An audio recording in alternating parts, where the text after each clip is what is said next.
हम सभी लोग ग्वालियर में आकर के आने वाले 13 से 17 दिसंबर पंचकल्याण प्रतिष्ठा महोत्सव गजरत महोत्सव के साथ जो कार्यक्रम संपन्न होना है उसकी रूपरेखा बनाते हुए आज सिकंदर कंपू ग्वालियर में विराजमान है। वहीं से सारे भक्तों को आशीर्वाद दे रहे हैं, सभी को प्रेरणा दे रहे हैं। जहां सम्यक दर्शन उपलब्ध हो रहा है, तत्व का ज्ञान हो रहा है, तुष्मास भिन्नम जैसे सुंदर सुंदर वैराग वर्धक पुण्यवर्धक शुभ आश्रयों का जो केंद्र है प्रतिष्ठाओं का कार्यक्रम, उसमें सारी समाज एकजुट होकर के पहुंचे, क्योंकि ये वर्ष 2550 निर्माण महोत्सव भगवान महावीर स्वामी का है। इसी क्रम में आचार्य कुनकुन ने अपने शास्त्रों में साहित्य में 9 प्रकार के रसों का वर्णन किया है। कितने प्रकार के? 9 प्रकार के। पहला शक्कर, दूसरा नमक, यही तो कहोगे आप, ये भोजन के रस हैं। साहित्य में 9 प्रकार के रस हैं। पहला श्रृंगार रस, कौन सा रस? दूसरा है वीर रस, धर्मेंद्र जी पार्षद, कौन सा रस? वीर रस। तीसरा है रौद्र रस, चौथा है बीभत्स रस, भयानक। हास्य रस, करुण रस, अद्भुत रस, भयानक रस, और अंत में है शांत रस। कौन सा रस? शांत रस। इस प्रकार से 9 रसों का वर्णन हमारे शास्त्रों में निकल करके आया है। और आचार्य कुनकुन बता रहे हैं, जे नवरस जग माही बखाने। क्या कह रहे हैं?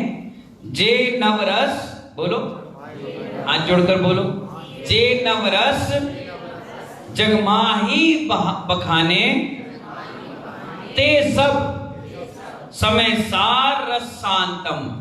बोलो।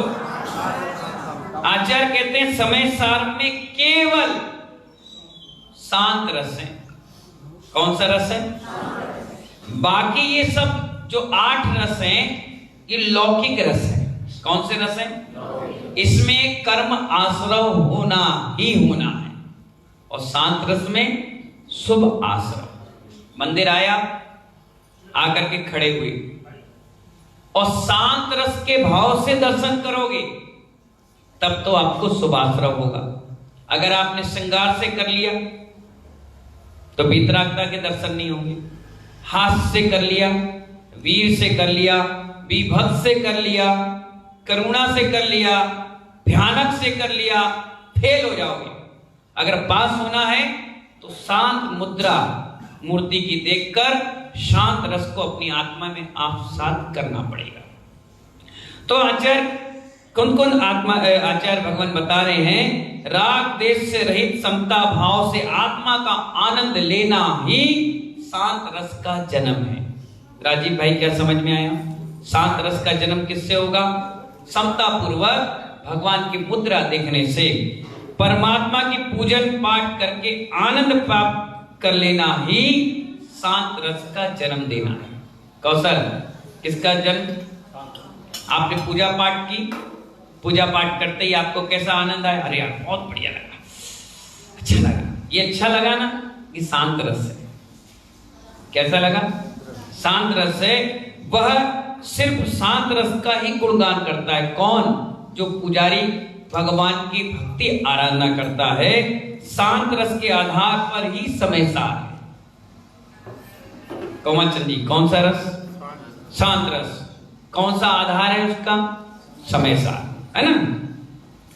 सभी रसों को हे बताया आचार्य ने, और सबसे अच्छा बताया कौन सा रस? शांत रस। जैसे छिलका निकालकर फेंक देते हैं, क्या करते हैं? अभी गर्मी आएगी, संतरा आएगा, है ना, तो संतरे का क्या करते हो आप? छिलका निकालते हो और खा लेते हो। क्या करते हो? राजेश जी, मंत्री जी, फेंक देते हो। खाते क्या हो? संतरा खाते हो, संतरा खाने के बाद भी बीज निकाल कर फेंक देते हो, डायरेक्ट तो नहीं खाओगे, कड़वा हो जाएगा। तो आचार्य कहते हैं जैसे छिलका निकाल कर फेंक देते हैं और अंदर का फल हम खा लेते हैं, आचार्य कहते हैं शांत रस के अलावा जितने भी रस हैं ये सब छिलके हैं। क्या है? छिलके हैं। इनको निकालकर फेंक दीजिए और शांत रस रूपी फल चख लीजिए। असली फल तो शांत रस में है। दुनिया में कहीं भी किसी के पास जाओ, वो क्या कहता है? बहुत हैरान हो गए, मुझे शांति चाहिए, बहुत भागम भाग हो गया, मुझे शांत रहना है। और व्यक्ति मालूम है कब शांत होता है? बताएं इंजीनियर साहब, कब शांत होता है? मरने के बाद। जीते जी शांति नसीब नहीं है, मरने के बाद शांति पाठ होता है। क्यों? मुर्दे को शांति मिले। मालूम है मरने के बाद तुम कुछ भी करो, तुम्हारे परिवार वाले, तुम्हें तो मिल जाएगा पुण्य, परिवार को पुण्य मिल जाएगा दीपिका जी, मरने वालों को नहीं मिलेगा। तुम कितने भंडारा कराओ, कितने खिलाओ पिलाओ, ये तुम्हें मिलेगा। जिंदा में पानी नहीं दिए और मरने के बाद शरबत पिला रहे, जिंदा में रोटी नहीं दी और मरने के बाद मिठाई बांट रहे। तेरे में 13 प्रकार की मिठाई, तेरे में 13 प्रकार की मिठाई, 13 प्रकार का पकवान। क्यों? ये तेरे ही है। नहीं महानुभाव, जो करना है सरोज अम्मा जीते जी अपने हाथ से करो, जो देना है जीते जी अपने हाथ से दो, जो पूजा विधान पूजा पाठ जितना जो कुछ करना है अपने जीते जी करो। मरने के बाद कोई पुण्य तुम्हारे साथ नहीं जाने वाला। तुम कितने बड़ा भवन बना दो, कितने बड़े काम कर लो, कुछ शेष नहीं रहता, स्मृति शेष रहती। इसलिए आचार्य कहते हैं अपने जीते जी अपने हाथों से सारी क्रियाएं करना चाहिए। हम कर रहे कि नहीं कर रहे? अब हम चले भी जाएं और तुम हमारे नाम से करोगे तो हमें पुण्य मिलने वाला नहीं है। जो करना है अपने हाथ से अपने जागृत अवस्था में करो। मर रहे हो, अंत समय चल रहा है, तड़प रहे हो, चिल्ला रहे हो और तुम्हारे बच्चे परिवार कहे कि अब दान कर लो, भाव है नहीं, होश है नहीं, कितने तुम सुना लो नमोकार मत। इसलिए आचार्य कहते हैं जीते जी सब काम कर लेना चाहिए, मरने के बाद कुछ नहीं है। आचार्य भगवान यहां बता रहे हैं महानुभाव, समय सार को समझाना कोई बच्चों का खेल नहीं है। क्या कह रहे हैं वो? बच्चों का खेल नहीं है, यह शांत रस का सबसे बड़ा प्रतीक है। कौन? समय सार। शांत रस कोई सामान्य रस नहीं है, बहुत मन लगाना पड़ता है। किसके लिए? शांत रस के लिए बहुत चिंतन और मनन करना होता है। किसके लिए? शांत रस के लिए। तब जाकर उस समय सार को समझ पाएंगे। विद्वान से ज्ञान से इसको अच्छी तरह से चिंतन मनन करके समझा जाता है। किसको? शांत रस को, समय सार को। मंतव्य ज्ञातव्य, पहले मनन करो फिर ज्ञान करो, उसके बाद आगे किसी से बात करो। आचार्य कहते हैं सिर्फ पढ़ा और थोप दिया, अखबार की तरह वाचना किया और रद्दी में फेंक दिया, तो ये शास्त्र स्वाध्याय आपको ज्ञानावर्णी कर्म का आश्रय करा देंगे। पढ़ो और क्या करो? किसी डॉक्टर के पास जाओ आप, तो आपसे डॉक्टर ये नहीं पूछता कि आपने क्या खाया। डॉक्टर क्या नहीं कहता? वो नहीं पूछता कि आपने कितनी रोटी खाई, चावल खाया कि नहीं खाया, पानी पिया कि नहीं पिया। वो कहते हैं आपको कितना पचा ये बताओ, कितना बचा ये बताओ, पेट साफ हुआ कि नहीं हुआ। डॉक्टर के पास सबसे पहला एक ही ट्रीटमेंट होता है, वो पेट पे हाथ रखेगा, वो पूछेगा कितने दिन से आप गए नहीं? 2 दिन से। अच्छा, क्यों नहीं गए भाई? डॉक्टर साहब ऐसा हो गया, वैसे नहीं, ये लीजिए पेट साफ करने की दवाई। सबसे पहले वो पेट साफ करने की दवाई देगा। जब पेट साफ हो जाएगा तो आप खुद ही कहोगे अरे डॉक्टर बहुत बढ़िया थी, दवाई बहुत बढ़िया थी। अरे मूर्ख इंसान, तेरा पेट खराब था, दवाई तो वैसे भी अच्छी थी, खराब कहां से थी? पेट खराब था, पेट ठीक हो गया आपके सारे रोग ठीक हो गए। तो डॉक्टर क्या कहता है, कितना रोटी खाई ये महत्वपूर्ण नहीं है, कितनी पची ये महत्वपूर्ण है। ऐसे कितने शास्त्र आपने पढ़े और सुने महत्वपूर्ण नहीं है, आपने कितने अपने जीवन में अपनाए ये महत्वपूर्ण है। इसीलिए तो आचार्य भगवान कहते हैं सिर्फ कान से सुना और छोड़ दिया, पढ़ा और रख दिया नहीं, उसको सुनो, समझो और अपनाओ। इतना मैं भी आपके बीच में बोल रहा हूं, एक व्यक्ति भी सुधार कर लिया तो सबका सुधार हो गया। आचार्य कहते हैं एक ने कान से सुना और दूसरे से निकाल दिया, कोई भला होने वाला नहीं है। समय साथ शांत रस प्रधान ग्रंथ है। शांत रस आत्मा को सिर्फ जीवन भर नहीं बल्कि भव भवांतर तक शांति देता है। कब देता है? इस भव में नहीं, अगले भव भवांतर तक क्या देता है? शांति देता है। हर व्यक्ति शांति चाहता है। कभी कभी कहीं दुकान पर जाओ और कहो कि भैया 10 रुपए की शांति दे दो, वो कहेगा 4 दिन से बोनी नहीं हूं, मैं खुद अशांति से जीवन जी रहा हूं, तुम्हें क्या शांति दे दूंगा। पैसे से शांति खरीदी नहीं जाती। आप महानुभाव सबके पास आत्मिक शांति है, बस शांत रस के साथ जीवन जीना चालू कर दीजिए, अपने आप आपको शांति मिल जाएगी। शांति तो आध्यात्मिक तत्व ज्ञान से अपने आप क्या होती है? आती है। जैसे कोई व्यक्ति तत्व ज्ञान कर लेगा, अध्यात्म ज्ञान कर लेगा, वो ऑटोमेटिक शांत रहना चालू कर देगा। जब संसार की सारी चीजें क्या लगने लग जाए? बेकार, भोजन नीरस लगने लग जाए, पत्नी बेकार लगने लग जाए, बच्चे, परिवार, संसार से उबासी हो जाए, उदासी सी हो जाए कि सब बेकार सा लग रहा है, अजीब सा लग रहा है, तब समझ जाओ आपको बैराग आ गया है। कोई कहे बाबूजी शादी नए कपड़े ले लो, क्या करना? बाबूजी बाल काले कर लो, बेकार। बाबूजी नकली दांत लगा लो, अरे सब बेकार, क्या करना? सब शरीर है, पुद्गल है, सब यही छूट जाएगा। कपड़े कितने पहन रखे, कितना सामान इकट्ठा कर रखा, कितने पैसे इकट्ठे कर रखे, लेकिन जब मरण होता है तो एक भी चीज काम नहीं आती है। सब धरा का धरा रह जाता है, सब बेकार हो जाता है, कोई पूछने वाला नहीं आती। मालूम है संकट की घड़ी में अपने भी पराये हो जाते हैं, और सुख के समय में जिनको तुम कभी जानते नहीं हो, पहचानते नहीं हो, वो भी कहने लग जाते हैं ये हमारा परिवार है, ये हमारे लोग हैं, ये व्यक्ति मेरा है, वो व्यक्ति मेरा है। महानुभाव आचार्य भगवान कहते हैं आनंद रसों का आनंद लेते रहते हैं। छिलका कहां गया? फेंक गया। फल कहां गया? खा लिया। आचार्य कुन कुन की रचना है, इसमें सबसे ज्यादा शांत रस का विवरण उन्होंने समय सार में कहा है। आत्मिक ज्ञान, तत्व ज्ञान, और उन्होंने ये भी बताया है कि हे क्या है और उपादेय क्या है, इसे जानना बहुत जरूरी है। शांत रस उपादेय है, बाकी 8 रस हे है। इसीलिए हम सबको शांत रस को फोकस करना चाहिए। इसलिए तो जब ध्यान होता है वो शांति से ही होता है। आप कहो कि डीजे साउंड लगा हो, उदम मच रहा हो, नाच रहे गा रहे हो, और इसमें आप बैठ करके ध्यान कर लो, इम्पॉसिबल, कर ही नहीं पाओगे।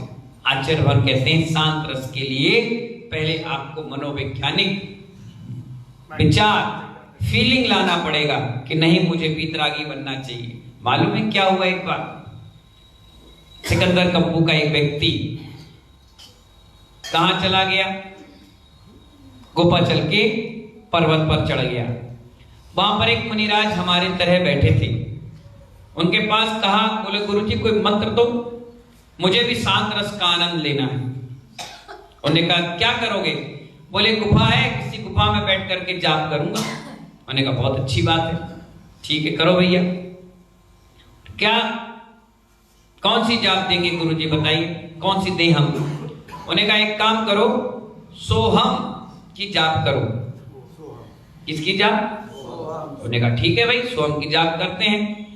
तो नया नया व्यक्ति था, आज तक कभी माला पकड़ी नहीं, कभी जाप की नहीं, कभी आसन लगाया नहीं। बस एक उद्वेग आया मन में कि मुझे शांत रस में समाविष्ट होना है, मुझे भगवान आत्मा बनना है, मुझे समयसार बनना है, मुझे आध्यात्मिक बनना है, तत्व ज्ञान करना है। उद्वेग आया, भावुकता आई और वो पहुंच गया। मुनिराज ने उसे दिया मंत्र, बोले जाओ इसकी जाप करो, क्योंकि सोहम जैसे सिद्ध है वैसे हम हैं। सोहम का मतलब क्या? जैसे आप हो भगवान वैसे मेरी आत्मा है। ये पुद्गल परमाणु लगे हुए हैं, जिस दिन ये नष्ट हो जाएंगे उसी दिन मेरी आत्मा भी तुम्हारी तरह भगवान आत्मा बन जाएगी। उन्होंने मुनिराज ने अच्छा सोचकर उस व्यक्ति को जाप दिया। उसने जाप ली और सीधे पहुंचा कहां? गुफा में आसन लगाया और बैठ गया और कहने लगा भय सोहम, भय सोहम, बोलो। अब जाप करने लगा। 2, 2.5, 3 घंटे हो गए।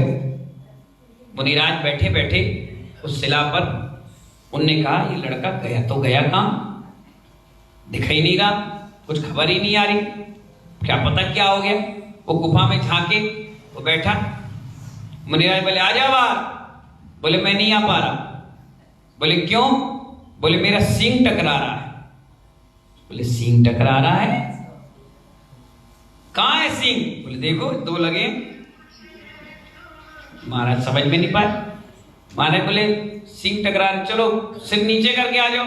बोले सिर बाहर निकलता है तो पेट टकरा रहा, ये देव तबेला सा पेट। बोले अरे,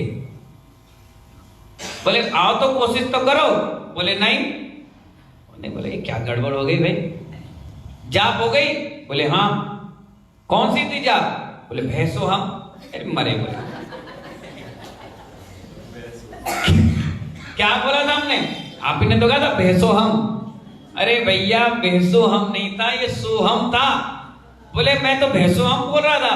बोले जैसे तू बोल रहा था वैसे तेरी वर्गणाएं बन गई। अब तुम भैंसो हम बन गए तो भैंसों की तरह तुम्हारे सींग हो गए, ऐसा तुम्हारा शरीर हो गया, तुम्हारी हाथ की जगह पैर हो गए और पीठ की जगह पूंछ हो गई। अब तुम्हारे पूरे हाव भाव सिद्धों की तरह नहीं हुए, अब भैंसों की तरह हो गए। मंत्र जाप भैंसों हम बोलोगे तो भैंस की तरह जीवन जियोगे। और यही चीज आपके साथ हो रही है। आप मंत्र तो फेर रहे नमोकार का, लेकिन विचार आ रहे हैं गृहस्थी का। आप फेर तो रहे हो नमोकार का और बार बार चिंता आना व्यापार का। आप कर तो रहे हो स्वाध्याय, पर इधर उधर कौवे की भांति देख रहे हो। इसीलिए हम जाप सही करने के बाद भी जीवन सही नहीं कर पा रहे, जीवन की परिचर्या सही नहीं कर पा रहे। इसलिए आचार्य कहते हैं अगर सोहम कहते हो तो सिद्धों की तरह अपना विचार भी बनाओ। अगर अरहंत की जाप करते हो तो अरहंत के तरह अपना भाव भी बनाओ। अगर मुनियों की जाप पंच परमेष्ठी के करते हो तो कम से कम एक परमेष्ठी का अवलंबन लेकर के उसके चिंतन में तो उतरो। आपका विचार अभी भी उसी संसार में लगा हुआ है। शांत रस खेलने की चीज नहीं है, अपनाने की चीज है। जब तक शांत रस अंदर से भाव नहीं बनेगा तो बाहर प्रकट भी नहीं होगा। मटके में पानी भरते हो तो बाहर कैसा नजर आता है? गीला। क्या नजर आता है? गीला। मटके में पानी भरोगे और आप मटका ढका हुआ है, दूर से देख करके बता दोगे इस मटके में थोड़ा सा जल है, इसीलिए बाहर भी ये गीलापन है। और मटके में जल नहीं होगा, सूखा होगा, तो बाहर आपको नेचुरली पता चल जाएगा सूखा मटका है। इसी प्रकार जब तक अंदर में अनंत और सिद्ध के भाव नहीं बनेंगे तब तक कोई ढंग से श्रावक भगवान की भक्ति आराधना भी नहीं कर सकता। शांत रस के लिए पहले आत्मिक शांति चाहिए। लड़के आप आ गए घर से और फिर समय साल का स्वाध्याय कर रहे, लड़के झगड़ के मोहल्ले में आ गए और भगवान का अभिषेक पूजन कर रहे, कहां से भाव आपका लगेगा? आचार्य कहते हैं एक बार भाव खराब हुए 6 घंटे आप अपने आप से दूर हो जाओ। यकीन ना हो तो कभी लड़के झगड़ के देख लेना। कभी आपके साथ ऐसा हुआ हो तो उस फीलिंग को लाकर देखना। कभी किसी का एक बार मन खराब होता है, मैं तो 6 घंटे कह रहा हूं, आपके तो 6-6 महीने तक भाव खराब होते हैं। देखकर खराब होते हैं, करके खराब होते हैं, सामने वाला मिल गया वही खराब होने लग जाते हैं। कई बार तो ऐसी स्थितियां बनी कि आदमी उसके नुकसान के लिए, दूसरे के नुकसान के लिए खुद का नुकसान कर बैठता है। एक बार एक व्यक्ति किस्सा सुना रहा था। दो पड़ोसी थे, दोनों रहते थे, एक दूसरे से जलन की भावना थी। उसने कोई मंत्र सिद्धि करी तो देवता सिद्ध हो गए। देवता ने बोला क्या चाहिए तुम्हें? बोले मेरा अभी किराए का मकान है, मेरा मकान बन जाए। उन्होंने कहा सुनो, अगर तेरा बनेगा तो पड़ोसी के 2 बनेंगे। बोले अपन तो किराए में पहले तो बना ही लो, देखेंगे बात। जैसे उन्होंने कहा ठीक है, बोले तथास्तु।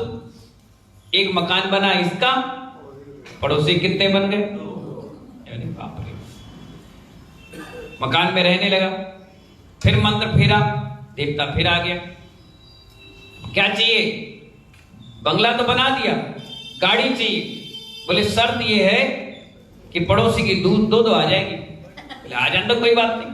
उन्हें मंत्र फेरा, उन्हें गाड़ी आई ऑडी, उसके पास आ गई BMW डबल आ गई। ठीक है भैया। उन्हें कहा मेरी शादी नहीं हुई है। कोई बात नहीं, उसकी शादी हुई, उसकी 2 हो गई। बोले ये तो बहुत बढ़िया होते जा रहा है। उसने कहा बोले मेरे बच्चे नहीं हुए, तथास्तु। बोले कितने चाहिए? बोले 2, उसकी 4। अब हैरान परेशान हो गया। बंगला, पैसा, रुपया, धन दौलत, गाड़ी, बीवी, बच्चे सब हो गए। अब वो खुशी उसको देखे, उसे बर्दाश्त नहीं हो। बताओ, जाप मैं करूं, फल इसे मिले, पेड़ मैं लगाऊं, फल ये खाए, व्यवस्था मैं बनाऊं, आनंद ये ले। बताओ क्या जिंदगी है। उसने फिर देवता को मंत्र फेरा, वो आ गया। बोले बताओ क्या चाहिए? बोले मेरी एक आंख फूट जाए। उसने क्या बोला?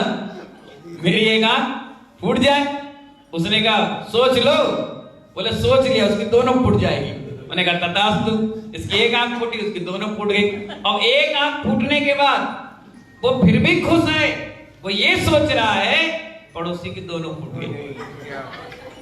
ये वो ही नहीं सोच पा रहा है कि मेरी एक आंख से मैं काना हो गया, मुझे एक आंख से नहीं दिख रहा, ये पैसा दौलत बेकार हो जाएगी, पूजा पाठ नहीं कर सकता, आहार नहीं दे सकता। यानी व्यक्ति अपना नुकसान करना पसंद करता है, लेकिन दूसरे की खुशी में अपनी खुशी नहीं समावेश करता। जबकि हमारे भगवान शांतिनाथ आदिनाथ ने ये कहा है सबकी खुशी में हमारी खुशी। इसीलिए तो कहते हैं शांति धारा में, संपूज का नाम, प्रतिपाल का नाम, यतीन सामान, तपोधना नाम, देशस्थ राष्ट्रस्थ पुरस्य राज्या, करो तो शांति भगवान जिनेन्द्रा। सबके लिए शांति मानी। और इसीलिए अपन शांति धारा में कहते हैं नाम लेने के बाद प्राणी मात के जीव, प्राणी मात के जीव में सब आ गए। अगर पानी गिरा है सचिन भाई, तो क्या तुम्हारे छत पे गिरा? पूरे हिंदुस्तान में गिरा, पूरे ग्वालियर अंचल में गिरा। अगर आपको प्यास लगी है या आपके खेत में सूखा पड़ा हुआ है और बादल की ओर इशारा करके आप पानी मांगोगे, तो धर्मेंद्र जी पार्षद जी आप ही के घर पर गिरेगा क्या? कौशल्य में भी गिरेगा, राजेश के यहाँ भी गिरेगा, कोमल चंद जी का भी गिरेगा, हमारे राजीव भाई के पास गिरेगा, लाला भाई के पास गिरेगा। ऐसा कौन सा व्यक्ति जिसके पास पानी की कमी आ जाएगी? सब पर गिरेगा। लेकिन तुमने भावना अपने लिए भाई है तो आपको उतना ही पुण्य मिलेगा। अगर सबके लिए भाई है तो सबका पुण्य का परसेंटेज भी तुम्हें मिलेगा। इसलिए भगवान महावीर ने कहा प्राणी मात्र का कल्याण हो तो उनका कल्याण अपने आप हो गया और उनके साथ ना जाने कितनों का भी कल्याण हो गया। इसीलिए ये पंचकड़क अपन करवा रहे हैं, सारी समाज के लिए, सभी की भावनाओं के लिए है। छोटे से लेकर के बड़े तक के भावनाएं जब पंचकल्याण प्रतिष्ठा महोत्सव से जुड़ती है तब जाकर के 2, 4, 10, 50 आदमियों के कल्याण की भावना बन जाती है। इसीलिए सारी समाज में सभी को उद्बोधन, प्रवचन, प्रेरणा दे रहे हैं कि आप सभी लोग पूजा करें। देखो मैं तो अब से करूंगा नहीं, मैं तो द्रव चढ़ाऊंगा नहीं, मैं तो आपकी तरह नाचना गाना करूंगा नहीं, लेकिन महानुभाव किसी ना किसी निमित्त से हमारा कुछ ना कुछ सहयोग आपको प्रेरणा से जुड़ेगा। तो आप जितने बार स्वाहा बोलोगे, जितनी बार माला फेरोगे, जितनी बार अभिषेक और पूजा करोगे, उस मूर्ति के माध्यम से, भगवान के माध्यम से, जिनवाणी के माध्यम से धन की प्रभावना होगी तो कुछ परसेंट हमें मिल जाएगा। जिस दिन हम भगवान बनेंगे उस दिन तुम्हें आशीर्वाद देकर वापस वो पुण्य दे देंगे कि जाओ हमने भी अपना रास्ता बना लिया, अब मेरे पीछे पीछे आप भी आ जाओ। इन्हीं मंगल भावनाओं के साथ शांत रस को आप अपने जीवन में उतारने का प्रयास करें। इसी के साथ समय सार को समझें। समय मिला तो हम सब लोग फिर मिलेंगे। जब तक के लिए बोले शांतिनाथ भगवान की